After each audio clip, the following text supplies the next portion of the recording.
All right, Friday morning. So my workout this morning, my run went a little longer than I had planned. We'll get into that in a moment. Markets right now heading into the open today, trading lower in the futures.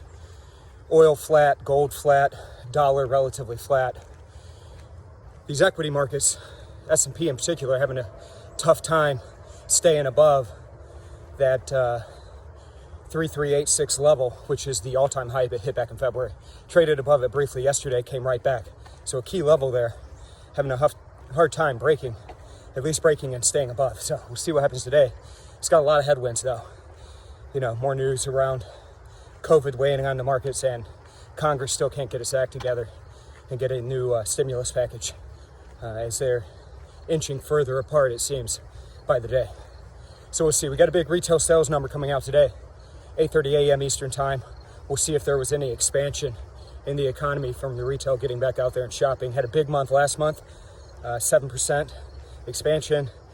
Thought is this month is going to come in much lower than that with this uptick in cases that we've seen.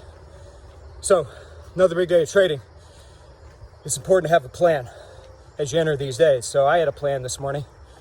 I was going to tie in my workout and get my coffee, my cold brew.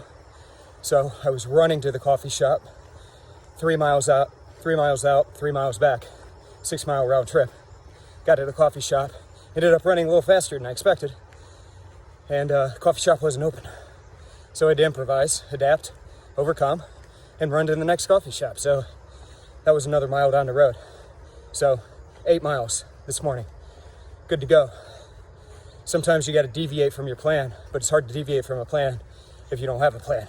Then you're just flying by the seat of your pants. So let's make sure we're approaching these markets in a disciplined way. It's going to make you a much better trader. It's going to make you much better when you're out there working out. It's going to make you just generally much better at life. All right, folks, if I don't talk to you again, have a good weekend. I'll check in with you again on Monday. Stay safe, stay healthy. Check in with us on Facebook and Twitter. Let's go get some. All right, bye-bye.